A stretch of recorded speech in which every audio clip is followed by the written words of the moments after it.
رحیم۔ آج کی اس بریفنگ کا مقصد کرونا کی تیسری لہر کے دوران پاکستان آرمی کی سول اداروں کی معاونت کے لیے ڈپلائمنٹ کے حوالے سے آپ کو آگاہی دینا ہے۔ پاکستان میں اس وقت کرونا کی تیسری لہر جاری ہے اور یہ لہر پہلی دونوں ویو سے کہیں زیادہ خطرناک اور جان لیوا ثابت ہو رہی ہے۔ پوری دنیا اور بالخصوص ہمارا خطہ اس وبا سے شدید متاثر ہو رہا ہے۔ وبا کی شدت اور تیز رفتار پھیلاؤ کی وجہ سے اموات میں بھی تیزی سے اضافہ ہو رہا ہے۔ کرٹیکل کیئر پیشنٹس کی تعداد میں بے پناہ اضافے سے ہیلتھ کیئر انفراسٹرکچر شدید دباؤ کا شکار ہے۔ ملک میں اس وقت آکسیجن کی کل پیداوار کا 75% سے زائد صحت کے شعبے کے لیے مختص ہے۔ کرونا کی موجودہ صورتحال اگر برقرار رہی تو انڈسٹری کے لیے مختص آکسیجن بھی صحت کے شعبے کے لیے وقف کرنا پڑ سکتی ہے۔ پاکستان میں اس وقت کووڈ-19 سے متاثرہ تقریباً 90,000 ایکٹیو کیسز موجود ہیں۔ پازیٹیوٹی ریشو خطرناک حد تک بڑھ چکا ہے۔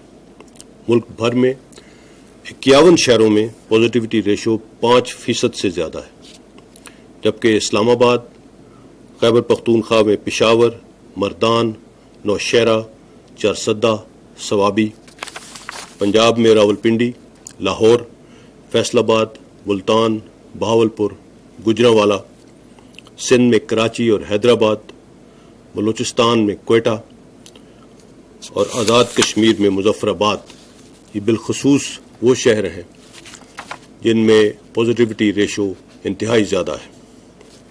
ان 16 شہروں میں اس ہی مناسبت سے پاکستان آرمی کی انہینسڈ ڈپلائمنٹ کر دی گئی۔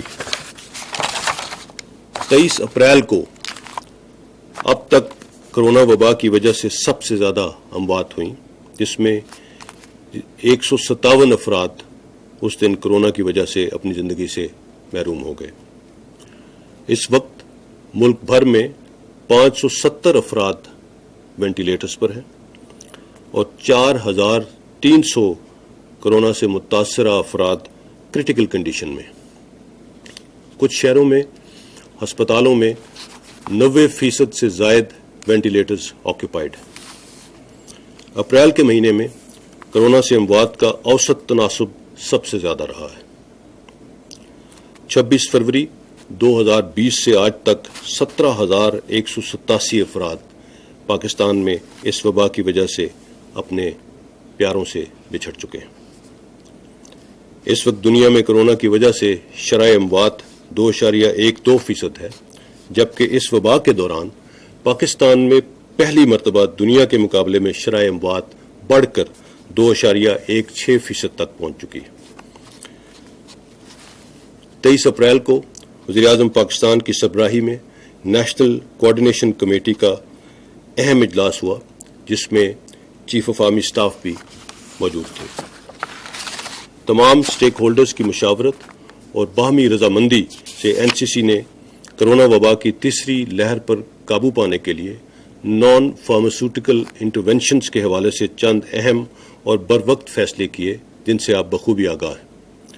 وبا کی اس بگڑتی ہوئی صورتحال کو مد نظر رکھتے ہوئے عوام کی حفاظت، صحت عامہ کے تحفظ کے لیے وفاقی حکومت کے احکامات کے مطابق ملک بھر میں پاکستان آرمی کو آرٹیکل 245 کے تحت سول اداروں کی معاونت کے لیے طلب کیا گیا ہے۔ عوام کا اعتماد افواج پاکستان کا اثاثہ ہے۔ آزمائش کی اس کڑی میں پاکستان آرمی اپنی تمام تر صلاحیتوں کو بروئے کار لاتے ہوئے عوام کی صحت اور حفاظت کے لیے ہر ممکن اقدام اٹھائے گی اور ملک کے طول و عرض میں ہر کونے تک پہنچ کر عوام کی حفاظت کو یقینی بنائیں گے۔ کرونا وبا کے خلاف حفاظتی تدابیر پر عمل درآمد اور لا اینڈ آرڈر سچویشن کی بنیادی ذمہ داری سول اداروں کی ہے۔ پاکستان آرمی ایمرجنسی رسپونڈرز کے طور پر وبا کے پھیلاؤ کو کنٹرول کرنے کے لیے دیگر قانون نافذ کرنے والے اداروں کی بھرپور معاونت کرے گی۔ آج صبح 6 بجے سے ملک کے طول و عرض میں ہر ضلع کی سطح پر آرمی ٹروپس سول اداروں کی مدد کے لیے پہنچ چکے ہیں۔ آرٹیکل 245 کے تحت ملک بھر میں ہر ایڈمنسٹریٹو ڈویژن کی سطح پر ایک ٹیم تعینات کر دی گئی ہے۔ تمام ڈویژنز کی سطح پر اس ٹیم کی سربراہی بریگیڈیئر رینک کے آفیسرز کریں گے۔ ہر ضلع کی سطح پر لیفٹیننٹ کرنل کی سربراہی میں آرمی ٹروپس سول انتظامیہ کی مدد کے لیے پہنچ چکے ہیں۔ پاکستان آرمی ٹروپس کی تعیناتی کا بنیادی مقصد سول حکومت اور لا انفورسمنٹ ایجنسیز کی معاونت ہے۔ پاکستان آرمی نے اس ڈپلائمنٹ کے دوران بھی پچھلی مرتبہ کی طرح کسی قسم کا انٹرنل سیکیورٹی الاؤنس کلیم نہ کرنے کا فیصلہ کیا ہے۔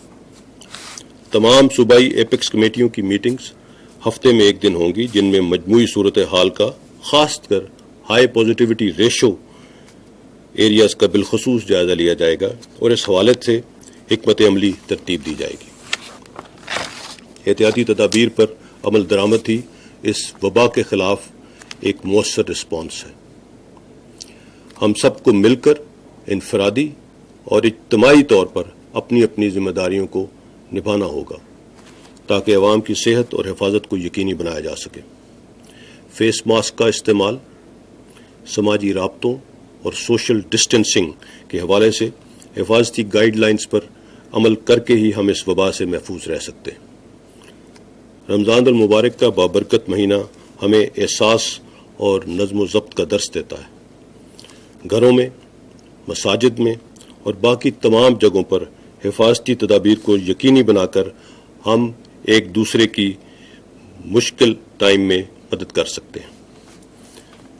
اس وبا کے آغاز سے اب تک عوام کے تعاون اور احساس ذمہ داری نے ہمیں دیگر ملکوں کے مقابلے میں اس وبا کے انتہائی خطرناک نقصانات سے محفوظ رکھا، اور اب بھی انشاءاللہ بحیثیت قوم ہمیں پہلے سے بھی زیادہ احتیاط اور ذمہ داری کا مظاہرہ کرنا ہے۔ رمضان المبارک کے مہینے میں اپنے ارد گرد کے لوگوں کا احساس کریں۔ اللہ تعالیٰ سے دعا ہے کہ سب کو اس وبا سے محفوظ رکھے۔